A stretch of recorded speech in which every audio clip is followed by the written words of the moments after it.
Great art techniques you need to try. Number one. Hey class, glad to see you again. And if you're new here, welcome. I'm Onaja and this is Art in Progress. Here I help you develop your creative thinking and your composition awareness. So please take a journey with me and my students from trying to creating. And today's lesson is the first of many great art techniques that I want to share, and you definitely need to try. As an artist myself, I know coming up with ideas can sometimes be challenging. And that's why I try to give my students techniques and even sometimes concepts to bring about those creative juices. Get your mind turning and thinking creatively. So today's technique we're going to go over is trompe-l'oeil. And basically, that means to draw something in extreme detail to create the illusion of depth. So make it 3D. And paired with this technique, I decided to give them a little bit more interesting concept of juxtaposition by putting two things together that are completely opposite to make this project a little bit more creative. So if we look at the examples, you can see that there are animals and insects, there's animals and objects, there's two animals merged together. It's a little bit of everything. There's a little bit of fantasy, but the idea is to juxtapose, bring these two things together and create something brand new. Now, before we get into the project, let's discuss, let's analyze. I have a few questions.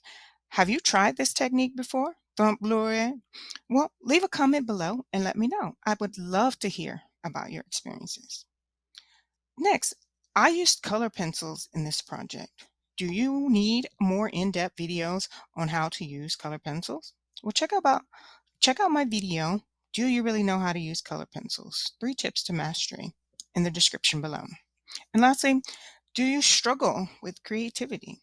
Well, definitely stay tuned to the channel for more techniques and tools. Now's the time. Hit subscribe and the little bell so you don't miss the next class. I definitely would love to see you here again. So feel free to ask questions, leave comments, and let's get started.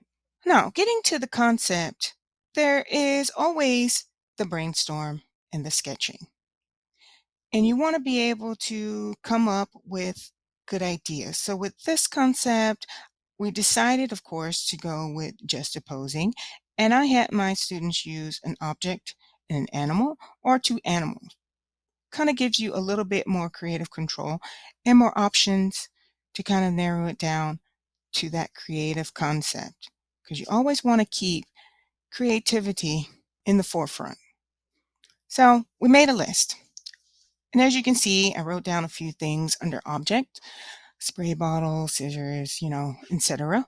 And I wrote down a few animals, giraffes, hippos, fish, birds, and a plethora of any kind of animal that's interesting to you. Go with it. I used household objects also, but you could use any object, whatever comes to mind. After making your list, of course, you want to start sketching.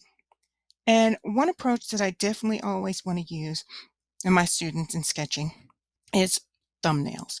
You always want to keep it small so that you don't invest too much time into it and then it becomes a drawing. So I like to divide up my paper into small sections, about 4 to 6, I would say, sections to create little thumbnails of ideas. And as you can see, I took the object and the animal and just started trying out different ways to combine those two things together. Don't have to necessarily download pictures. You could just pull it up on your screen and have it there to look at as you sketch. Or if you have the actual object, I would say draw from observation or take a picture of it and draw from the picture, whichever feels comfortable. But always drawing from observation or always pulling from things that you really have available is always the best option. You can see in my picture here, I have actual pictures, and even I have the things in the positions of where I would like to draw them and how I would like to draw them, because it keeps it interesting and you won't get tired of working on it. If you're interested in seeing my final product, of what I came up with. This video is in the description below, and you can check it out, called Creating a Trompe l'oeil. And you'll get to see my final composition come together. With that in mind, I wanted to show you some examples of some of the things that my students have done. Jellyfish, salt shaker, hummingbird, and a fish.